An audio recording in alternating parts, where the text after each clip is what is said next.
नमस्कार. गोवन वार्ता लाईव्ह आणि कोकण साथ लाईव्हसाठी या विशेष कार्यक्रमात मी किशोर नाईक गावकर आपलं स्वागत करतो.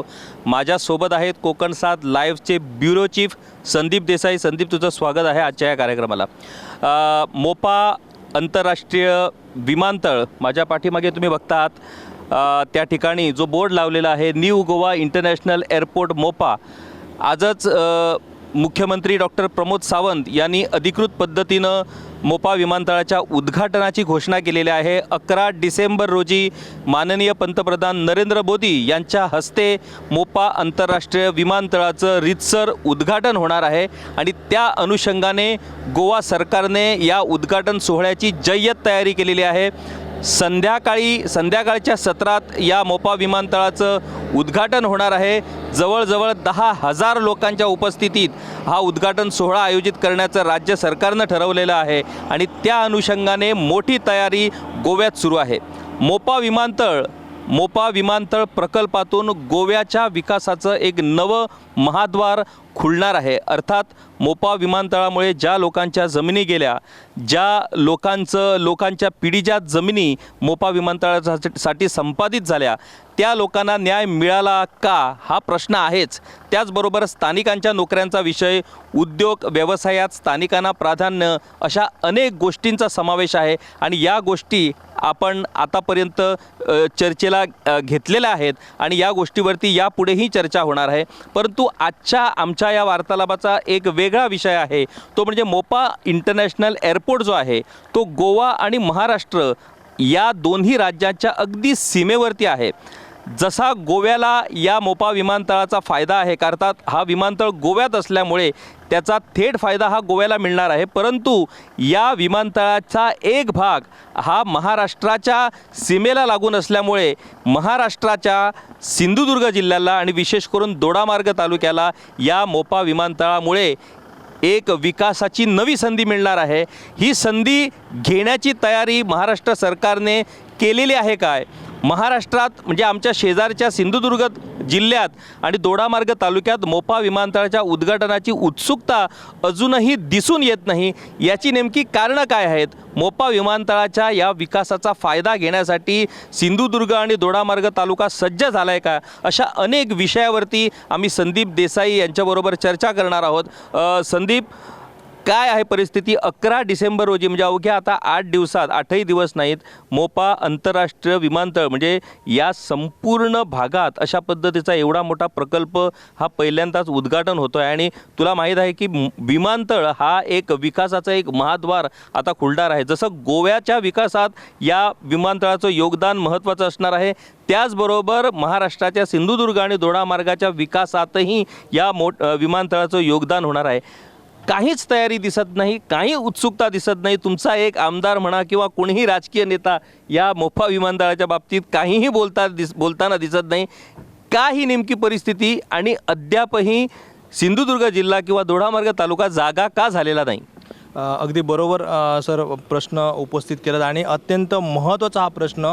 खरं तर सिंधुदुर्ग आणि कोकणचं नेमकं आपण खंत व्यक्त करावी की दुर्दैव म्हणावं हा सुद्धा एक महत्त्वाचा विषय. कारण लोकप्रतिनिधींनी ज्या पद्धतीने गोवा राज्य या मोपा विमानतळाचा फायदा उठवणार आहे त्या पद्धतीने जो सगळ्यात महत्त्वाचा कोकणातील सावंतवाडी विधानसभा मतदारसंघ आहे, ज्याच्यामध्ये दोडामार्ग, बांदा आणि वेंगुर्ला ही 3 तालुके आहेत आणि सगळ्यात जास्त जो फायदा आहे तो मोपा विमानतळाचा याच तालुक्यात होणार आहे. आणि संपूर्ण सिंधुदुर्ग, खरं तर सिंधुदुर्ग आणि गोव्याचं एक वेगळं नातं आहे आणि ते नातं प्रत्येक निवडणुकीच्या वेळेला येथील राजकारणी जोडत असतात. मात्र ही जी संधी उठवायला पाहिजे होती, खऱ्या अर्थाने मोपा विमानतळ एक इंटरनॅशनल विमानतळ आपल्या अगदी हाकेच्या अंतरावर होते आणि तिथे रोजगाराच्या अनेक संधी उपलब्ध आहेत. मात्र दुर्दैवाने ते कुठेही या ठिकाणी अधोरेखित होत नाही की तिथले लोकप्रतिनिधी तळमळीने मांडतात, इथल्या सीएमशी चर्चा करतात की इथल्या स्थानिकांना कुठेतरी रोजगार मिळावा. एका ठिकाणी युवा वर्ग जो सर आहे तो टाळं फोडतोय की आम्हाला रोजगार द्या, इंडस्ट्रीज उभ्या करा, पण कोकणात दुर्दैवाने तशा इंडस्ट्रीज नाही आणि ती संधी या मोपा विमानतळाच्या माध्यमातून निर्माण झालेली होती.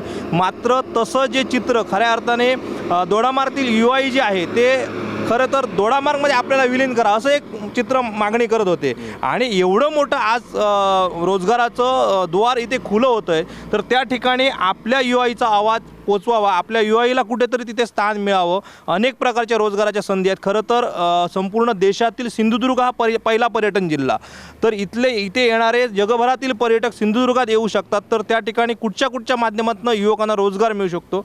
मात्र या बाबतीत कुठचेही राजकारणी अजूनपर्यंत ज्या पद्धतीने या ठिकाणी अधोरेखित करायला पाहिजे होते ते करत नाही आहेत. खरं तर आपण म्हटल्याप्रमाणे फक्त आजपासून 5च दिवस राहिले. 11 तारीखला या ठिकाणी मोपा विमानतळाचं उद्घाटन होतं आहे, मात्र ते चित्र दिसत नाही. आणि खरं तर हे शल्य आहे. इथली युवाई आता नेमकी कोणती भूमिका घेणार हे सर पाहणं अत्यंत महत्त्वाचं ठरणार आहे. संदीप, एक महत्त्वाचा विषय तू उल्लेख केला तो म्हणजे दोडामार्ग तालुक्याची बहुतांश जनता, म्हणजे फक्त तरुणाई नाही तर जनता ही पूर्णपणे गोव्यावरती अवलंबून आहे. आरोग्याच्या दृष्टीने गोवा मेडिकल कॉलेज हा त्यांचा सगळ्यात मोठा आधार आहे. रोजगाराच्या बाबतीत सगळा जो युवा वर्ग आहे तो गोव्यावरती अवलंबून आहे. आणि मोपा इंटरनॅशनल एअरपोर्टसारखा एवढा मोठा प्रकल्प या ठिकाणी येतो आहे, तर या प्रकल्पाच्या अनुषंगाने दोडामार्गात किंवा सिंधुदुर्गात या युवकांना रोजगाराच्या संधी निर्माण करण्यासाठी विचार प्रवाह सुरू व्हायला हवा होता, परंतु दुर्दैवाने आपल्याला तो दिसत नाही. महाराष्ट्र शासनाकडून किंवा तुमच्या महाराष्ट्र सरकारचे वेगवेगळे नेते आहेत ते मोठमोठ्या घोषणा करतात, वेगवेगळे कोकण दौरे म्हणून करतात, सिंधुदुर्ग जिल्ह्यात येतात, दोडामार्ग तालुक्यात येतात, राजकीय भाषणं ठोकतात. पण या एवढ्या मोठ्या प्रकल्पाच्या बाबतीत, ज्या प्रकल्पाचं उद्घाटन माननीय पंतप्रधान नरेंद्र मोदी करणार आहेत, हा मोपा इंटरनॅशनल एअरपोर्ट हा केवळ प्रवासी वाहतुकीसाठी नाही तर एक लॉजिस्टिक हब आणि कार्गो वाहतुकीसाठी हा एक प्रमुख केंद्र हे ठरणार आहे. संपूर्ण कोकण विभाग जो आहे तो कोकण विभाग हा या मोपा विमानतळाकडे आकृष्ट होणार आहे. दोडामार्ग तालुक्यातील तरुणाईची तू गोष्ट सांगितली. यापूर्वी दोडामार्ग तालुक्यात एक आंदोलनही झालं होतं की आम्हाला गोव्यात समावेश करा. या मोपा विमानतळाच्या विकासानंतर जो काय एक भौगोलिक बदल होणार आहे, त्या बदलात आज नेमकी परिस्थिती, मला वाटतं बेळगावची परिस्थिती जी सध्या झालेली आहे त्या बेळगावच्या परिस्थितीसारखीच परिस्थिती भविष्यात गोवा आणि दोडामार्ग यांची होऊ शकते. कारण गोव्याच्या सीमेला टेकून असलेला हा दोडामार्ग तालुका मोपाच्या या विकासाच्या अनुषंगाने कधी विकसित होईल आणि या तालुक्याचा कधी पायापालट होईल हे आपल्याला कळणारही नाही. ही जी म्हणजे स्थानिक जे पंचायत म्हणा, जिल्हा पंचायत म्हणा, या लोकांनी अद्यापपर्यंत ही गोष्ट आपल्या नेत्यांच्या कानी कशी काय घातलेली नाही. आणि आता म्हणजे 11 तारखेच्या उद्घाटनानंतर ह्या गोष्टीला एक गती मिळू शकते काय वाटतं तुला? सर नक्कीच गती मिळायला हवी. खरं तर हे दुर्दैवच म्हणायला पाहिजे. आपल्या लोकप्रतिनिधींना एवढं मोठं इंटरनॅशनल एअरपोर्ट होऊन त्याचं महत्त्व कळत नाही. कारण इथे अगदी हाकेच्या अंतरावर सर ह्याच्या मागे आडाळी MIDCची घोषणा झालेली आहे. 7-8 वर्ष त्या ठिकाणी आता त्याचे प्रयत्न सुरू आहेत, सगळं पाठपुरावा केला जातोय, मात्र ती MIDC सुरू होत नाहीत. ही अत्यंत महत्त्वाचं एवढं मोठं विमानतळ होतंय तर त्या ठिकाणी रोजगाराची साधनं मिळत नाही. तर इथे रोजगार मिळाला असता. दोडामार्गच नव्हे तर संपूर्ण सिंधुदुर्ग जिल्हा एका ठिकाणी आहे आणि या सिंधुदुर्ग जिल्ह्याच्या तिन्ही भोवताली, जसं आपण उल्लेख केलात, गोवा या ठिकाणी डेव्हलप आहे, त्यानंतर बेळगाव डेव्हलप आहे, कोल्हापूर सिटी डेव्हलप आहे आणि सिंधुदुर्ग आहे तो खऱ्या अर्थाने औद्योगिकदृष्ट्या कुठेतरी मागासलेला आहे. आणि एवढं मोठं एअरपोर्ट झाल्यानंतर इथे अनेक रोजगाराचे जे साधन आहेत, द्वारं जी आहेत ती खुले झालेली आहेत. आणि आपल्या लोकप्रतिनिधी खरं तर गोवा CM असू दे किंवा आपले जसं पंतप्रधान महोदय आहेत, देशाचं पूर्ण नेतृत्व करतात, त्यांच्याकडे ठाण मांडून बसायला पाहिजे होतं की या ठिकाणी सिंधुदुर्ग आणि कोकणातील युवाईला सुद्धा संधी मिळाली पाहिजे रोजगारात. कारण गोव्यामध्ये अनेक प्रकारच्या रोजगाराच्या जी गोष्टी आहेत त्या उपलब्ध आहेत आणि गोव्यातील युवाईसुद्धा त्या ठिकाणी स्थिरावलेली आहे. आणि अशा वेळी इथे येणारा जो मजूर वर्ग आहे किंवा रोजगारासाठी येणारा युवा वर्ग आहे तो नेमका कुठून येणार आहे ह्याचा सुद्धा शोध घेतला पाहिजे. कारण ज्या शासकीय किंवा ऑफिशियल वर्किंग असेल त्याच्यामध्ये गोव्यातील मुलं जातील, पण बाकीच्या ह्याच्यावर बरेच अवलंबून असणारे रोजगाराचे अनेक प्रकारचे प्रकार आहेत, त्याच्यामध्ये खरं तर या सगळ्या मुलांना संधी मिळाली असती. कारण सिंधुदुर्ग नुसतं दोडामार्ग, वेंगुर्ला आणि सावंतवाडीच नाही तर बहुतांश सिंधुदुर्ग खऱ्या अर्थाने गोव्यावर अवलंबून आहे. तेथील सगळं रोजगारासाठी तेथील युवाई आहे ती गोव्यामध्ये ये जा करते. जर आपण संध्याकाळच्या वेळेला जर बघितलं तर हे सगळे रस्ते, जो तरुण वर्ग आहे तो 2 व्हीलरने कुठेतरी आपल्या घरी जाताना दिसतो. आणि आज गावाची गावं ओस पडतात रोजगार नाही म्हणून आणि ती गोवा किंवा कोल्हापूर, बेळगाव या ठिकाणी स्थिरावत आहेत. ह्याच्यापूर्वी मुंबई हे इथल्या कोकणासाठी लोकांना एक रोजगाराचं साधन होतं, मात्र आता गोवा हे हब बनलेलं आहे. आणि आज खऱ्या अर्थाने एवढं मोठं इंटरनॅशनल एअरपोर्ट जर होतं आहे तर इथल्या युवाईसाठी एक खरी सुवर्ण संधी होती. ज्या पद्धतीने आपण उल्लेख केला त्या पद्धतीने आमचे जे लोकप्रतिनिधी आहेत त्यांनी खरं तर गोव्याच्या मुख्यमंत्र्यांकडे आणि संपूर्ण यंत्रणेकडे ठाण मांडून बसायला पाहिजे होतं. आत्ता थेट उद्घाटन होतं आहे, त्यामुळे आता तरी त्यांचे डोळे उघडावेत एवढीच अपेक्षा आपण करू शकतो. संदीप, गोवा हे छोटं राज्य आहे आणि गोव्यात तुला माहीत आहे की गोव्यात जमीन हा विषय खूपच महत्त्वाचा एक नेहमीच केंद्रबिंदू ठरतो. गोव्याच्या जमिनी आता जवळजवळ संपल्याच जमा आहेत आणि दुसरा शेजारी जो सिंधुदुर्ग जिल्हा आहे त्याच्यात इतक्या मोठ्या प्रमाणात जमिनी उपलब्ध आहेत की सगळ्यांच्या नजरा त्या जमिनीवरती आहेत. मोपा विमानतळामुळे पर्यटनाला चालना तर मिळणारच आहे, परंतु उद्योग व्यवसायांनाही चालना मिळणार आहे. माझ्या माहितीप्रमाणे दोडामार्ग तालुक्यात मला वाटतं संपूर्ण सगळ्या जमिनी या गोव्यातल्या लोकांनी आणि इतरत्र लोकांनी ऑलरेडी खरेदी करून ठेवलेल्या आहेत. त्यामुळे भविष्यात त्याचा पर्यटनाच्या दृष्टीनंही विकास होऊ शकतो. काय नेमकी परिस्थिती आहे जमिनींची दोडामार्ग तालुक्यात आणि एकूणच सिंधुदुर्ग तालुक्यात जमीन या विषयाला कसं महत्त्व प्राप्त होणार आहे या मोपा विमानतळामुळे?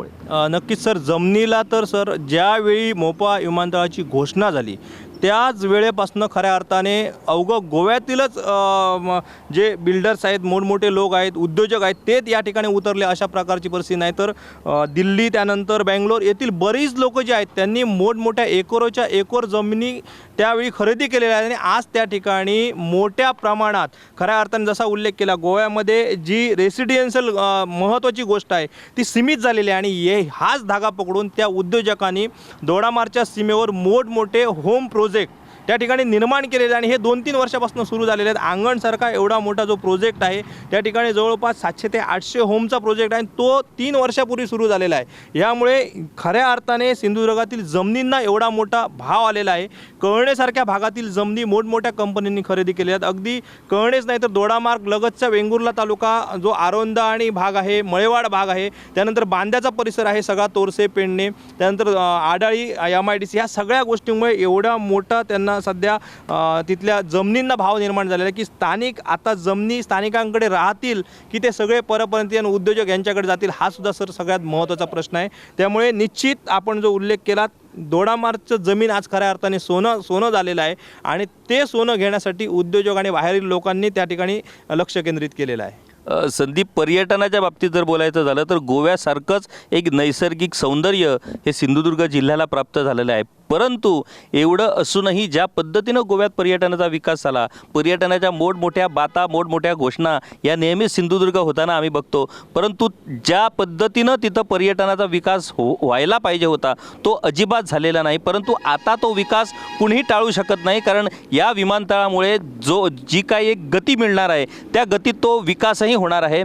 दोडामार्ग तालुका हा जरा वेगळ्या बाजूला पडतो, तिथं समुद्रकिनारा नाही, परंतु बाकीचा जो भाग आहे समुद्रकिनारी भाग जो आहे पूर्ण सिंधुदुर्ग जिल्ह्यातल्या, त्या समुद्रकिनारी भागाचा जर खऱ्या अर्थानं गोव्यासारखा जर पर्यटनाच्या दृष्टीनं जर विकास व्हायला पाहिजे तर तिकडच्या तुमच्या प्रशासनाचं धोरण नेमकं कसं असणं गरजेचं आहे? काय नेमका मर्यादा आहेत? का विकास गोव्यासारखा विकास पर्यटनाचा या सिंधुदुर्ग जिल्ह्यात का होत नाही? इतके सुंदर किनारे असूनही तिथे पर्यटनाच्या दृष्टीनं अजूनही गती का प्राप्त होत नाही? काय नेमकी त्याची कारणं काय वाटतात तुला?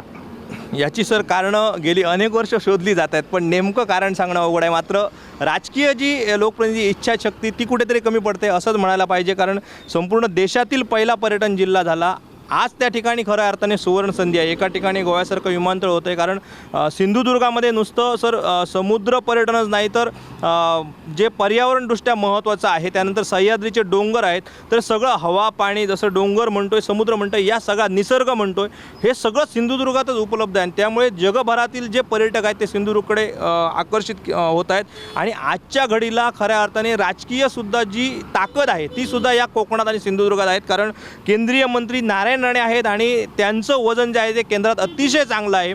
त्यामुळे त्यांनी जर आदरणीय पंतप्रधान महोदयांकडे हा जर विषय मांडला, त्यानंतर गोव्याच्या मुख्यमंत्र्यांकडे मांडला, तर हा सगळा जो फायदा आहे तो या ठिकाणी तिथल्या लोकांना होईल. आणि खऱ्या अर्थाने जो उल्लेख आपण केलात की एवढं मोठा पर्यटन जिल्हा असून पर्यटन ज्या पद्धतीने विकसित व्हायला पाहिजे होतं, रुद्रंगित व्हायला पाहिजे होतं, ते दिसत नाही. मात्र फक्त मालवणसारखा जर एक तालुका वगळला, जर तारकर्ली बाग जर हे गोष्टी वगळल्यात, तर बाकी ठिकाणी अजूनही ज्या पद्धतीने पर्यटन विकास व्हायला पाहिजे होता, सीवर्ल्डसारखा एवढा मोठा इंटरनॅशनल लेवलचा जो प्रकल्प घोषणा झाली मात्र अद्याप त्या ठिकाणी झालेला नाही आहे. आपलं आरवलीचं एवढं मोठं 5 स्टार हॉटेल जे होणार होतं ते सुद्धा त्या ठिकाणी थांबलेला आहे. मात्र आता तरी या इंटरनॅशनल एअरपोर्टमुळे या तिथल्या जे लोकप्रतिनिधी आहेत, तिथले राजकारणी आहेत, तिथले जे खऱ्या अर्थाने सिंधुदुर्गचा डेव्हलप व्हावा, विकास व्हावा म्हणून प्रयत्न करतात, त्या लोकांचे डोळे उघडले पाहिजेत. तरच या ठिकाणी जो पर्यटनाच्या दृष्टीने आपण नेहमी तुलना करतो आहे, कारण गोव्याचं एका ठिकाणी भरभरून पर्यटन डेव्हलप होतं आहे. आज गोव्याच्या पर्यटक एवढे येतात की ते थांबायला जागा नाही. मात्र ह्याच्या उलट परिस्थिती आहे की सिंधुदुर्गामध्ये अमाप जागा आणि अमाप सगळ्या गोष्टी उपलब्ध आहेत. मात्र तिथलं पर्यटन, रस्ते, ज्या विकास पर्यटनासाठी अत्यंत आवश्यक गोष्टी आहेत, हॉटेल आहे, रस्ते आहेत, पाणी आहेत, या सगळ्या गोष्टी जर झाल्यात तर तिथलं पर्यटन डेव्हलप होऊ शकतं. त्यामुळे आता तरी त्या तिथल्या लोकांचे डोळे उघडावेत एवढीच आपण अपेक्षा करू शकतो. रोजगाराच्या बाबतीत जर सांगायचं झालं तर रोजगाराच्या बाबतीत मोठ्या प्रमाणात जो सुशिक्षित युवा वर्ग आहे तो एकतर मुंबईला स्थलांतरित होतो, नाहीतर गोव्याकडे तरी स्थलांतरित होतो. कारण सुशिक्षित युवकांना कुठल्याही पद्धतीच्या संधी या पूर्ण सिंधुदुर्ग जिल्ह्यात आपल्याला कुठेच दिसत नाही. तशा पद्धतीचे उद्योग, तशा पद्धतीचे व्यवसाय संधी त्यांना तिथे मिळत नाहीत. IT क्षेत्रात आज मोठ्या प्रमाणात जगभरात आणि देशभरात क्रांती सुरू आहे. ती क्रांती देखील IT क्षेत्राची क्रांती देखील या सिंधुदुर्गात जशी अपेक्षित आहे तशी आम्हाला दिसत नाही. आता मोपा विमानतळाच्या दृष्टिकोनातून, कारण हा जो विमानतळ आहे तो इंटरनॅशनल एअरपोर्ट आहे आणि या विमानतळावर कार्गोची वाहतूक होणार आहे. त्याच्यानंतर लॉजिस्टिक हब म्हणून या विमानतळाकडे पाहिलं जातं आणि लॉजिस्टिक हब जर मोपा विमानतळ झाला तर त्याचा मोठा फायदा हा महाराष्ट्रालाच होणार आहे, पूर्ण कोकणपट्ट्याला होणार आहे. कारण ज्या पद्धतीनं कृषी उत्पादन कोकणपट्ट्यात होतं त्या तुलनेत गोव्यात तशा पद्धतीचं कृषी उत्पादन होत नाही. औद्योगिक ज्या काही गोष्टी असतील, जी वाहतूक असेल ती वाहतूक देखील लॉजिस्टिक हबमुळे इथूनच होणार आहे. त्यामुळे त्या दृष्टिकोनातून याचा काय फायदा नेमका कोकणला होणार असं तुला वाटतं? नक्कीच या माध्यमातून ज्या खऱ्या अर्थाने स्वयंरोजगाराचे अनेक कवाडे खुली होणार आहेत.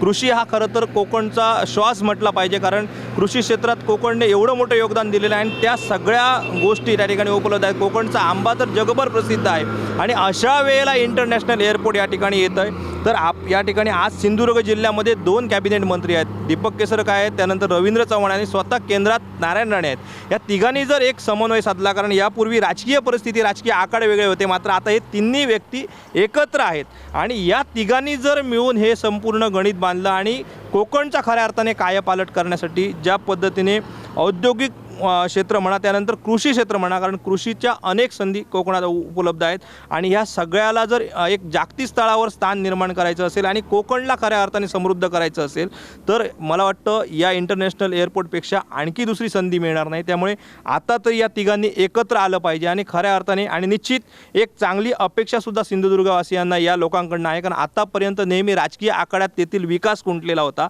आणि आज राजकीय गणितं बदललेली आणि सगळं म्हणजे खऱ्या अर्थाने तिथे नेतृत्व करणारे जे लोकप्रतिनिधी आहेत ते एका प्लॅटफॉर्मखाली आहेत. त्यामुळे निश्चित येणारा काळ जो आहे तो सिंधुदुर्गसाठी महत्त्वाचा मानायला पाहिजे आणि आता त्यांनी त्या दृष्टीने सकारात्मकतेने प्रयत्न केले पाहिजेत, तरच येथील युवाईला ते उत्तर देऊ शकतात.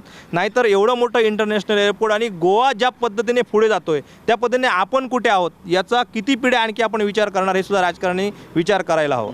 संदीप, माझा शेवटचा प्रश्न म्हणजे विमानातून प्रवास करणारे लोक हे सिंधुदुर्ग जिल्ह्यात किंवा एकूणच कोकण पट्ट्यात किती आहे? कारण आतापर्यंत जर त्यांना विमानातून यावं लागत होतं तर ते दाबोळी म्हणजे गोव्यात उतरून त्यांना पूर्ण आपल्या घरी यावं लागत होतं. आता अगदी त्यांच्या शेजारी हाकेच्या वाटेवरती मोपात हा विमानतळ होणार आहे. सध्या चिपी विमानतळाची नेमकी परिस्थिती काय आहे? चिपी विमानतळावरती विमान वाहतुकीची व्यवस्था काय आहे आणि मोपा विमानतळानंतर किती प्रमाणात लोक हे विमान प्रवास करू शकतात? नाहीतर कारण रेल्वे आणि रस्ता मार्ग हे दोनच पर्याय त्यांच्याकडे उपलब्ध आहेत, परंतु विमान प्रवास करण्याची ऐपत असूनही सोय नसल्यामुळे त्यांना तो करता येत नाही. आज त्यांचा हक्काचा विमानतळ या ठिकाणी सुरू होणार आहे.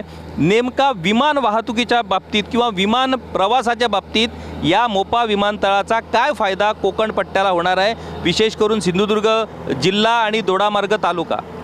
नक्कीच सर, संपूर्ण सिंधुदुर्ग जिल्ह्याला खऱ्या अर्थाने मोपा विमानतळाचा फायदा होणार हे निश्चित. म्हणजे कोणी हे वेगळ्या पद्धतीने सांगायची गरज नाही. सिंधुदुर्गामध्ये जो चिपी विमानतळ आहे त्याला मर्यादा आहेत. ते डोमेस्टिक विमानतळ आहे आणि फक्त एकच विमानाचं त्या ठिकाणी उड्डाण होतं. त्यामुळे मर्यादा आहेत, कारण लोकांना इथल्या सिंधुदुर्गातील जे बऱ्याच प्रकारचे लोक आहेत त्यांना ज्यावेळी बाहेरगावी जायचं असतं, यायचं असतं, तर त्या मर्यादा येतात. बरेचसे जगभरातील येणारे पर्यटक असू दे, जो पहिला पर्यटन जिल्हा आहे, त्यानंतर उद्योगधंद्यासाठी येणारे सगळे लोक होते, त्यांना कुठेतरी अडचण होत होती. यापूर्वी अगदी गोवा मध्यवर्ती ठिकाणी, म्हणजे आज ज्या ठिकाणी आपण मोपा विमानतळावरून बोलतोय, तर इथनं पुढे 50 किलोमीटर, म्हणजे जवळपास सावंतवाडी आणि दोडामार्गच्या लोकांना तर अतिशय जवळचं अर्ध्या तासाचं अंतर आहे. म्हणजे दोडामार्गपासून फक्त 19 किलोमीटर मोपा विमानतळ आहे आणि याच्या ऑपोजिट जर दाबोळीला जायचं असेल तर 65 किलोमीटर, आणि जर वेंगुर्ला म्हणजे चिपीला जायचं असेल तर ते दाबोळीपेक्षा लांब. त्यामुळे हे सगळ्यात फायद्याचं ठरणार आहे. आणि ज्या पद्धतीने सिंधुदुर्गातील चिपी विमानतळाच्या मर्यादा आहेत, तर इथलं कोकण खरं अर्थाने गोव्यापेक्षा मोपा विमानतळाचा फायदा कोकणला आणि सिंधुदुर्गला होणार हे म्हटलं तर ते वावगं ठरणार नाही. आणि इथल्या लोकांनाही आज ते अतिशय खूप सोयीचं झालेलं आहे, कारण इथला जो महामार्ग झालेला आहे, अगदी गोवापासून तो मुंबई गोवा मार्ग महामार्ग होतो आहे आणि संपूर्ण सिंधुदुर्ग जिल्हा हा महामार्गाने कव्हर केलेला आहे. त्यामुळे अगदी कणकवलीपासून ते राजापूरपर्यंतचे लोकसुद्धा 1-1.5 तासामध्ये या ठिकाणी एअरपोर्टला येऊ शकतात. त्यामुळे अतिशय फायद्याचं एअरपोर्ट हे इथल्या लोकांनाच नव्हे तर प्रत्येक सिंधुदुर्गमध्ये येणाऱ्या आणि सिंधुदुर्गातून जाणाऱ्या लोकांना एक अतिशय चांगलं प्रवासाचं एक साधन आणि एक एअर साधन निर्माण होणार आहे. संदीप देसाईने ज्या पद्धतीनं माहिती दिली, म्हणजे मोपा आंतरराष्ट्रीय विमानतळ हा एक विकासाचा एक महाद्वार उघडणारा विमानतळ कसा ठरणार आहे हे संदीप देसाई यांनी सांगितलेल्या माहितीवरून आपल्याला स्पष्ट दिसतं. कुठल्याही राज्यात किंवा कुठल्याही ठिकाणी जेव्हा एखादा विकास प्रकल्प होतो, त्या विकासाचा फायदा हा केवळ त्या भौगोलिक प्रदेशालाच मिळतो असं नाही, तर त्याचा फायदा हा त्याला भौगोलिक बंधनं आपल्याला अजिबात त्या बंधनात अडकवता येत नाही. मोपा विमानतळ हा गोवा आणि महाराष्ट्राच्या सीमेवरती उभारण्यात आल्यामुळे त्याचा निश्चितच फायदा जितका गोव्याला होणार आहे त्याच तुलनेने त्याचा फायदा हा सिंधुदुर्ग जिल्ह्याला आणि एकूणच कोकण पट्ट्याला होणार आहे. परंतु तशी इच्छा किंवा तशी उत्सुकता मात्र अजूनही या कोकण पट्ट्यातल्या राजकीय नेत्यात दिसून आलेली नाही. परंतु अनपेक्षितरित्या जेव्हा ही विकासाची लाट येणार आहे त्यावेळेला नियोजित पद्धतीनं विकास करणं आणि अनियोजित विकास होणं याच्यात फरक असतो. नियोजित पद्धतीनं जर विकास केला तर त्याचा फायदा हा तळागाळातल्या लोकांना देता येतो, परंतु अनियोजित पद्धतीनं जर विकास झाला तर त्याचे अनेक दुष्परिणाम होऊ शकतात. हे दुष्परिणाम टाळण्यासाठी महाराष्ट्र शासनानं आतापासूनच या मोपा विमानतळाच्या अनुषंगाने कशा पद्धतीनं या पूर्ण पट्ट्याचा विकास करता येईल याचा अभ्यास करण्याची गरज आहे. सध्याच्या परिस्थितीत महाराष्ट्रात भाजप युतीचं सरकार आहे. देवेंद्र फडणवीस यांचे चांगले संबंध हे पंतप्रधान नरेंद्र मोदी यांच्याकडे आहेत. त्यामुळे देवेंद्र फडणवीस आणि इकडचे जे नेते आहेत, नारायण राणे, त्याच्यानंतर दीपक केसरकर, त्याच्यानंतर चव्हाण यांच्यासारखे नेते, या सगळ्यांनी जर एकत्र येऊन या मोपा विमानतळाचा फायदा जर सिंधुदुर्गाला करून देण्याचं जर निश्चित केलं तर निश्चितपणे सिंधुदुर्गाला एक नवा आयाम प्राप्त होणार आहे. सिंधुदुर्गावरती जो एक ठपका आहे अविकसितपणाचा, तो ठपका अगदी सोप्या पद्धतीनं दूर होणं शक्य आहे.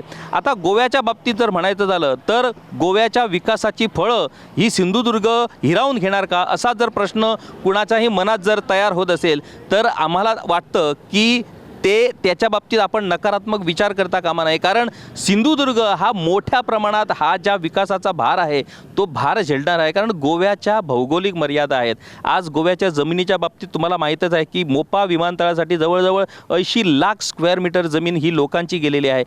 फक्त या जमिनीतून अजून भागलेलं नाही, कारण एखाद्या ठिकाणी जेव्हा विमानतळ येतो त्या विमानतळाला जोडण्यासाठी वेगवेगळे रस्ते येणार आहेत. मुख्यमंत्र्यांनी मागेच एक घोषणा केली आहे की पत्रादेवी ते मोपा असा एक नवा मार्ग ते उभारणार आहेत. अशा पद्धतीनं अनेक मार्ग हे आता मोपा विमानतळाला कनेक्ट होणार आहे. त्याच्यासाठी नवीन जमिनी पाहिजे असणार आहे. जसं संदीपनं सांगितलं की दोडामार्ग तालुक्यात यापूर्वीच बिल्डरांनी या सगळ्या मोपा विमानतळाचं नियोजन करून त्या ठिकाणी मोठ्या प्रमाणात फ्लॅटची उभारणी करण्याचं काम सुरू केलेलं आहे. कारण जो स्थलांतरित कामगार इथं येणार आहे त्या कामगारांना राहण्यासाठी गोव्यात तशा पद्धतीच्या जमिनी उपलब्ध असू शकत नाहीत आणि गोव्याच्या जमिनींचा भाव तणाव एवढा मोठा आहे की सर्वसामान्य जो कामगार आहे तो इथं फ्लॅट विकत घेऊ शकणार नाही, त्यामुळे त्याला कुठेतरी भाड्याच्या खोलीत राहावं लागणार आहे. आता भाड्याच्या खोलीत सुद्धा राहायचं झालं तरीही गोव्यात मर्यादा आहेत, परंतु या सगळ्या गरजा हा दोडामार्ग तालुका या सगळ्या गरजा पूर्ण करू शकतो, कारण तिथं मुबलक प्रमाणात जमिनी आहेत, तिथं मुबलक प्रमाणात बिल्डर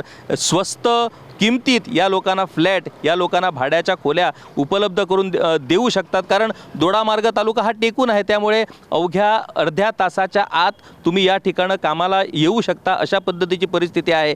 दोडामार्ग तालुक्याचं आणखी एक मोठं योगदान मोपासाठी आहे, ते म्हणजे तिळारी धरणातून जे पाणी येतं ते पाणी, त्या पाण्यावरतीच आजचा हा प्रकल्प उभा राहिलेला आहे. त्यामुळे या पूर्ण प्रकल्पाची तहान ही तिळारी धरण भागवणार आहे. त्यामुळे गोव्याच्या या प्रकल्पाच्या महत्त्वाच्या प्रकल्पाचा पाणी हा जो मुख्य घटक आहे तो घटक पुरवणारा तालुका हा दोडामार्ग तालुका आहे.